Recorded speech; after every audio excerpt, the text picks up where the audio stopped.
الحمد لله رب العالمين.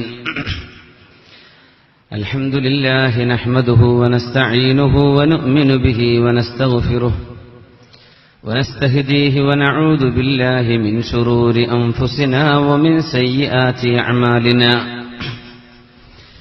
من يهده الله فلا مضل له ومن يضلله فلا هادي له. ونشهد أن لا إله إلا الله وحده لا شريك له. ونشهد أن سيدنا ونبينا وحبيبنا محمد رسول الله صلى الله عليه وعلى آله وصحبه وسلم عبده ورسوله أرسله بالهدى ودين الحق على فترة من الرسل وقلة من العلم وضلال من الناس. أدى الأمانة ونصح الأمة وكشف الله به الغمة وجاهد في الله حق جهاده حتى أتاه اليقين.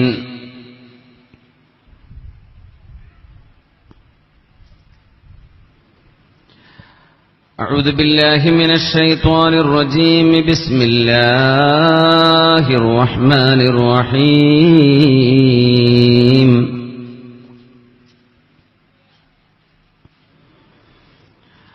واعبدوا الله ولا تشركوا به شيئا.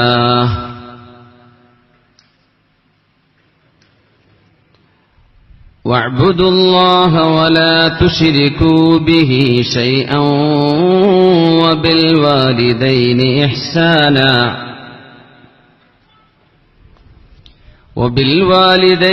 إحسانا وبذي القربى واليتامى والمساكين والجار ذي القربى والجار الجنب والصاحب بالجنب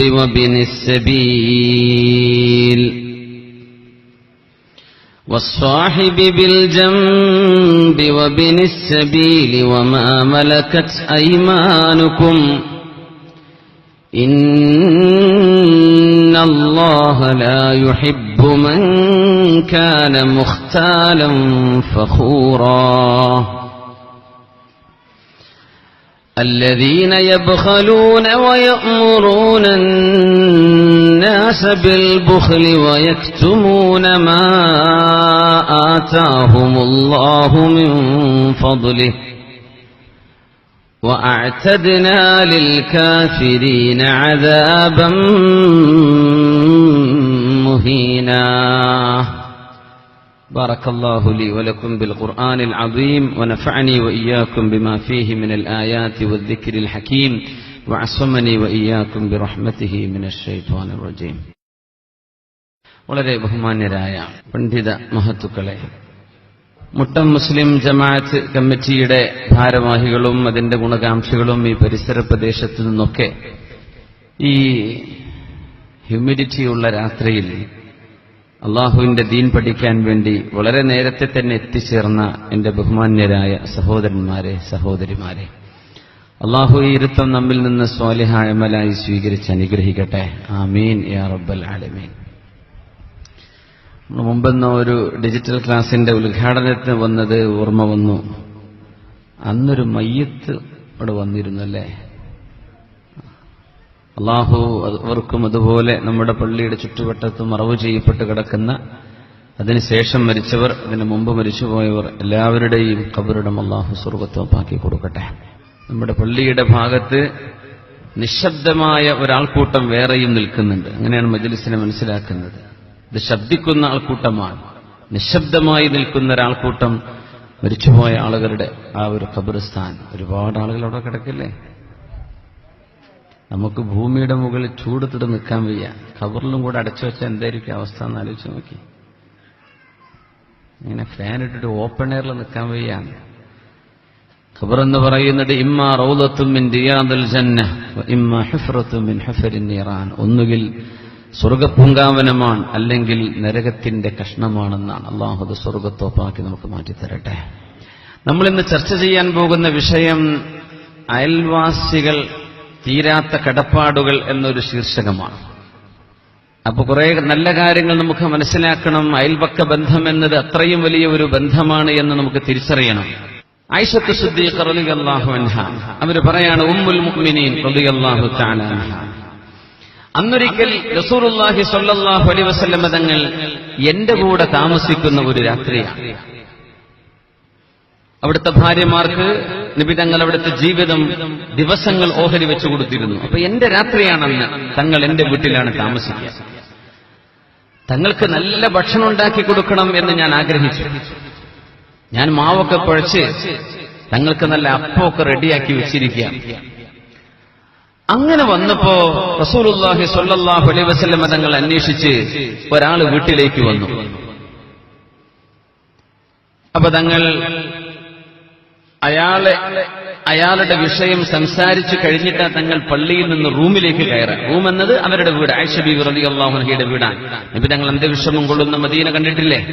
തങ്ങളുടെ റൗള ശരീഫ് ഇപ്പൊ കിടക്കുന്നത് ആയിഷ ബീവിയുടെ റൂമാണ്. ഹുജ്റത്തു ആയിഷത്തു സിദ്ദീഖ, ആയിഷ ബീവിയുടെ റൂമാണത്. അതിന്റെ പരിസരത്തുള്ള റൂമുകളൊക്കെ ചേർത്തപ്പോഴാണ് ഇന്നത്തെ കാണുന്ന വലുപ്പമുള്ളത്. അല്ലെങ്കിൽ ചെറിയ ഒരാൾക്ക് രണ്ടാൾക്ക് കിടക്കാനുള്ള സ്ഥലേ ആ റൂമിനുണ്ടായിരുന്നുള്ളൂ എന്ന് മനസ്സിലാക്കണം. തങ്ങൾ വരുന്നതും കാത്ത് ഞാനങ്ങനെ നിൽപ്പായി. അയാളാണെങ്കിലോ വർത്തമാനം നിർത്തുന്നില്ല. ഞാനങ്ങനെ കാത്തിരുന്നു, ഈ അപ്പവും വെച്ച് നബിയെ കാത്തിരിക്കുക. തങ്ങൾ വീട്ടിലേക്ക് വരുമ്പോ വകാന ഇദാ അറാദ അൻ യനാമ, നബി തങ്ങൾ ഉറങ്ങാൻ ഉദ്ദേശിക്കുമ്പോൾ അഗ്ലഖൽ ബാബ്, തങ്ങൾ വാതിലടക്കും. വഔകഅൽ ഖിർബ വഅക്ഫഅൽ ഖിദ്ഹ വഅത്ഫഅൽ മിസ്ബാഹ്, തങ്ങള് കുടിക്കുന്ന വെള്ളപ്പാത്രമുണ്ട്, ആ പാത്രത്തിന്റെ അഗ്രഭാഗം കെട്ടിപ്പൂട്ടി വെക്കും, പാത്രങ്ങൾ അടച്ചുവെക്കും, വിളക്കണക്കും. അങ്ങനെ നബി തങ്ങൾ റൂമിലേക്ക് ഉറങ്ങാൻ ഉദ്ദേശിച്ച് വരുമ്പോ റൂമിൽ പിന്നെ അങ്ങനെയാണ് ചെയ്യുക. തങ്ങളെ ഞാൻ കാത്തിരുന്നു. അല്ലാഹുവിന്റെ റസൂല് വന്നിട്ട് വേണം, എന്റെ വീട്ടിലേക്ക് വന്നതല്ലേ, നല്ലൊരു ഭക്ഷണം ഹബീബിന് കൊടുക്കണം എന്ന് വിചാരിച്ച് ഞാനിങ്ങനെ കാത്തിരിപ്പാൻ. അങ്ങനെ ഇരിക്കുമ്പോണ്ട് ഒരാട് എന്റെ റൂമിലേക്ക് ഇങ്ങോട്ട് കയറി വന്നു. വാതിൽ തുറന്നിട്ടിരിക്കുകയാണ്. അയൽപക്കത്തെ വീട്ടിലെ ഒരാട് എന്റെ റൂമിലേക്ക് കയറി വന്നു എന്ന് മാത്രമല്ല, ഫദഖലത്, എന്റെ റൂമിലേക്ക് വരികയും സുമ്മ അമിദത് ഇലൽ ഖുറസ്, നിബിതങ്ങൾക്ക് വേണ്ടി ഞാൻ ഉണ്ടാക്കി വെച്ച അപ്പം അതെടുക്കുകയും സുമ്മ അദ്ബറത് ബിഹി, ആ അപ്പം എടുത്ത് ആ ആട് പുറത്തേക്ക് ഓടി നടക്കുകയുമായി. അല്ലാഹുവിന്റെ ഹബീബ് സ്വല്ലല്ലാഹു അലൈഹി വസല്ലം തങ്ങൾ വീട്ടിലേക്ക് കയറി വന്നിരിക്കുന്നു. ഇപ്പോ അല്ലാഹുവിന്റെ റസൂലിന് കൊടുക്കാൻ വെച്ച അപ്പം, നബി തങ്ങൾക്ക് കൊടുക്കാൻ ഉണ്ടാക്കിയ ഭക്ഷണം ഒരാട് കൊണ്ടുപോയപ്പോ വഖലഖ്തു, എനിക്ക് വല്ലാത്ത വിഷമം തോന്നി. റബ്ബേ, ഇനി എങ്ങനെയാ റബ്ബേ നബി തങ്ങൾക്ക് ഞാനത് കൊടുക്കുക? ഇന്നത്തെ പോലെ അല്ലല്ലോ, എന്നാ പിന്നെ കുറച്ചുകൂടെ മാവെടുത്ത് ഉണ്ടാക്കാം. അങ്ങനെ മാവ് ഉണ്ടാവില്ലല്ലോ, എപ്പോഴെങ്കിലൊക്കെ കുറച്ച് കിട്ടുന്നത്. വല്ലാതെ ഞാൻ വിഷമിക്കുകയും റസൂലുള്ളാഹി സ്വല്ലല്ലാഹു അലൈഹി വസല്ലം തങ്ങൾ റൂമിലുണ്ട്. ഫബാദർതുഹാ ഇലൽ ബാബി, അപ്പം കടിച്ചുകൊണ്ടുപോകുന്ന ആടിന്റെ പിന്നാലെ ഞാൻ ഓടുകയും ചെയ്തു. അല്ലാഹുവിന്റെ ഹബീബ് എന്നോട് പറഞ്ഞു, ഖുദീ മാ അദ്റക്തി മിൻ ഖുറസിക് വലാ തുദീ ജാറകി ഫീ ശാസിഹി. ആയിഷ, ആ ആട് കൊണ്ടുപോകുന്ന അപ്പത്തിൽ നിന്ന് നിങ്ങൾക്ക് കിട്ടുന്നത് നിങ്ങൾ എടുത്തോളൂ. ആ ആടിനെ നിങ്ങൾ പിടിച്ചുവെച്ച് അയൽവാസിയുടെ ആട് കടിച്ചു കൊണ്ടുപോയ വിഷയത്തിൽ അയൽവാസിയുടെ ആടിനെ ഉപദ്രവിക്കരുത്. കിട്ടുന്നത് വാങ്ങിച്ചോളൂ, അല്ലാത്തത് ആട് കൊണ്ടുപോയിക്കോട്ടെ. വലാ തുദീ ജാറകി, നിങ്ങളുടെ അയൽവാസിയെ വേദനിപ്പിക്കരുത്. ഫീ ശാസിഹി, അയാളുടെ ആടിന്റെ വിഷയത്തിൽ അയാളെ വേദനിപ്പിക്കരുത്. പോയിക്കോട്ടെ എന്ന് പറഞ്ഞു റസൂലുള്ളാഹി സ്വല്ലല്ലാഹു അലൈഹി വസല്ലം. ഇവിടുന്നാണ് നമ്മൾ ഈ വിഷയം ആരംഭിക്കുന്നത്. എപ്പോഴെങ്കിലും കിട്ടുന്ന ഒരു ഭക്ഷണം അയൽവാസിയുടെ ആട് കടിച്ചു കൊണ്ടുപോകുമ്പോഴേ ആടിനെ വിഷമിപ്പിക്കേണ്ട, അയൽവാസിയുടേതല്ലേ, കിട്ടുന്ന അപ്പൊക്കെ മതി, ബാക്കിയത് കൊണ്ടുപോയിക്കോട്ടെ, നമുക്കിന്ന് പട്ടിണി കിടന്നാലും സാരമില്ല. ആ ആടിനെ പിടിച്ചു പറിക്കുമ്പോ അയൽവാസിത് കാണുമ്പോ അയാൾക്ക് വിഷമുണ്ടാവില്ലേ? നമ്മളെന്താ പറയാ, അയൽവാസികളെ കെട്ടിട്ടൂടെ ആടിനെ? അയൽവാസി കെട്ടിട്ടാ പോരായിരുന്നോ? അങ്ങനെയല്ല റസൂലുള്ളാഹി സ്വല്ലല്ലാഹു അലൈഹി വസല്ലം തങ്ങൾ പഠിപ്പിക്കുന്നത്. സ്വല്ലു അലൻ നബി മുഹമ്മദിൻ വആലി. اللهم صل على سيدنا محمد وعلى آل سيدنا محمد وبارك وسلم عليه اللهم صل على سيدنا محمد وعلى آل سيدنا محمد وبارك وسلم عليه. ഒരുപാട് സ്വലാത്ത് നമ്മുടെ ഹബീബിന്റെ ഹളറത്തിലേക്ക് എത്തും. അല്ലാഹു എത്തിച്ചു കൊടുക്കട്ടെ, അവിടുത്തെ അല്ലാഹു സന്തോഷിപ്പിക്കട്ടെ.